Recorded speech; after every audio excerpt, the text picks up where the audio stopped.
میں تو کبھی بیٹھتا ہوں نا جی، تصوف میں دونوں طرح کے لوگ ہیں، بدعتی بھی ہیں اور اہل حق بھی ہیں، تو کبھی ایسے تصوف والوں کے پاس بیٹھو جو قرآن و حدیث کو فالو نہیں کرتے، تو آپ کہتے ہو یار بھائی انسان کے بچے بن کے سیدھا سیدھا مسلمان بن جاؤ یار، یہ فضول چیزوں میں ہمیں نہ الجھاؤ. تو پتہ نہیں کس طرف لے کے جا رہے ہیں. اور اس بیماری میں عورتیں زیادہ مبتلا ہیں، سمجھتے ہو؟ تو اپنے گھروں کی خواتین کے عقیدوں کو ٹھیک کرو، بولو بیگم یہ ہماری طرح کا انسان ہے، اور یہ بھی یاد رکھو کتنا بڑا بزرگ ہونا، آدمی پہلے ہے، نر پہلے ہے وہ، لیڈیز کو اس کے پاس جانے مت دو. ایسے بھی واقعات آئے ہیں کہ کوئی جوان لڑکی نے کسی بزرگ سے کاؤنسلنگ شروع کی تو بزرگی اس پہ لٹو ہو گئے، وہ بزرگی لٹو ہو گئے، اس لیے کہ وہ بزرگ نے بھی غلط کیا. بھائی تو جوان لڑکی سے بھائی آپ اتنا فری کیوں ہو رہے ہیں؟ جو صحیح بزرگ ہوگا واقعی سچی مچی کا، وہ جوان لڑکی سے فری ہونے کی کوشش نہیں کرے، ٹو دا پوائنٹ بات کرے گا. محترمہ آپ نے جو بات پوچھنی ہے ٹو دا پوائنٹ پوچھیں، ٹھک فون بند. اور جس کے دل میں چور ہوتا ہے نا، اور خواتین اتنی بیوقوف ہیں ان کو اندازہ نہیں ہوتا کہ یہ جو اتنا مجھے ڈیپ میں جا کے کاؤنسلنگ کر رہا ہے نا، اتنا سمجھا رہا ہے، یہ اتنے اپنے باپ کی کبھی اس نے اتنی فکر نہیں کی ہوگی. اس کے باپ کا فون آیا اور ٹینشن میں ہو تو دیکھو کس طرح سے بات کرے گا، تجربہ کر کے دیکھ لو. تو یہ بہت ہو رہا ہے مارکیٹ میں، خواتین فون کرتی ہیں کسی موٹیویشنل کو، کوئی بہت نیک ہے وہ فون پہ بہت تفصیل سے ایک ایک چیز ڈیپ میں جا کے سمجھا رہے ہیں. یہ اس عورت کو سمجھ جانا چاہیے کہ اس کے دل میں کیا ہے، چور ہے، فساد ہے اس کے. یہ بزرگ نہیں ہو سکتا. بہت گھر تباہ ہو چکے ہیں اس طریقے سے، بہت گھر برباد ہو چکے ہیں کہ بھائی فون کیا کسی کو بزرگ سمجھ کے، وہ بھائی انسان ہے یار. تبھی تو نبی صلی اللہ علیہ وسلم نے پیغمبر ہونے کے باوجود کبھی کسی عورت سے بغیر کسی حائل کے مصافحہ نہیں کیا. کبھی میرے پاس خواتین آتی ہیں مسائل پوچھنے کے لیے، میں کبھی دروازہ بند کر کے الحمدللہ بند کمرے میں کسی عورت کے ساتھ نہیں بیٹھتا. اس کا میں خود خیال کرتا ہوں. میں نہیں کہ میں بہت نیک ہوں، اس لیے کہ میں اپنے اوپر اعتماد نہیں کرتا. بدگمانی کا موقع بھی نہ دو.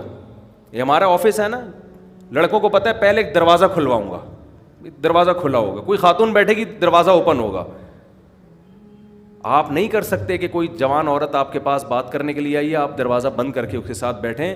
باہر والوں کو آپ بدگمانی کا موقع بولو دے رہے ہیں. آپ کیوں دروازہ آپ بند کیوں کیا ہے؟ نبی صلی اللہ علیہ وسلم نے کسی عورت کے ساتھ تنہائی اختیار کرنے سے منع کیا. اب وہ کہہ رہی ہوتی ہیں جی پرسنل بات ہے. میں کہ پرسنل ہے، دروازہ کھلا رہے گا.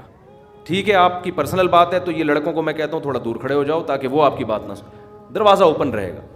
یہ نہیں کہ ہم کوئی نیک ہیں. بدگمانی کا موقع، یہ بھی نہیں کہ ہم کوئی برے ہیں. یہ بھی بتا دوں، آپ کہہ رہے ہیں ہم نیک نہیں ہیں. بھائی میں دعویٰ کیوں کروں میں نیک ہوں، یا آپ کو کیسے کیا کرنا ہے؟ ہم ظاہر کے مکلف ہیں. شریعت آپ کو یہ حکم. ایک دفعہ ایسا ہی ہوا، میں پنجاب میں تھا، ایک خاتون آ گئیں کہ جی آپ سے بات کرنی ہے، آپ سے بات کرنی ہے، اور گھر میں بیٹھے گھر میں. میں نے کہا گھر میں محترمہ ادھر ہی کھڑے ہوئے بات کر لیں. آپ گھر میں بٹھاؤں گا تو میری بیوی بھی بیٹھے گی ساتھ میں، اکیلے نہیں بٹھاؤں گا. نہیں جی آپ کی وائف کی عدم ہے، میرے گھر والے بھی ساتھ تھے. آپ کی وائف کو میں نہیں، اپنے پرسنل مسئلہ ہے. میں نے کہا ٹھیک ہے، پھر دروازہ کھلا ہوگا اور اپنی بیگم کو میں نے کھڑا کر دیا. میں نے ساتھ میں، اس کو بھی تو بدگمانی ہو سکتی ہے نا. اور جس آدمی کے ویسی شادیوں کے ارادے ہوں اس کے بارے میں تو آپ خود بدگمانی کا موقع دے رہے ہیں. ہماری بیگم کے پتہ نہیں ہمارے گھر میں ہی سیٹنگ ہو رہی ہے یار. تو میں نے بیگم کو دروازے پہ کھڑا کر دیا. میں نے کہا اس کو بھی بدگمانی نہ ہو.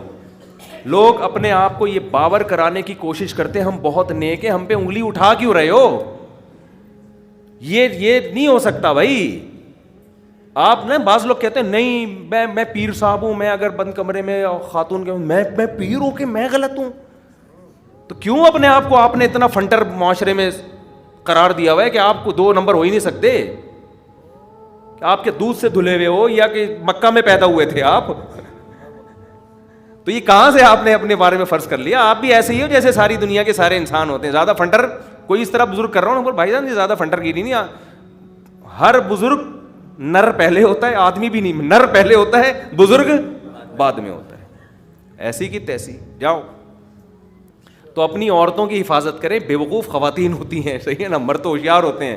کوئی کسی پیر ویر کے جعلی پیر کے پاس جا رہی ہے نا، اب آپ کو کیا پتہ چلے گا جعلی اصلی؟ تو اسی سے بھی بہت کچھ اندازہ ہو جاتا ہے کہ ریزرو کتنا ہوتا ہے وہ. تو جب بھی جا رہے کسی خاتون سے ملنا ہے تو اپنی گھر والی کی موجودگی میں ملے، یا آخری درجہ یہ کہ کنڈی دروازہ کھلا ہوا اوپن ہو. سمجھتے ہو؟ اس کے بھی بات اگر وہ کہتی نہیں بالکل پرسنل، اسے بولے بھائی کسی اور سے جا کے اپنا مسئلہ شیئر کریں، ہم یہ افورڈ نہیں کر سکتے. سمجھتے ہو کہ نہیں سمجھتے؟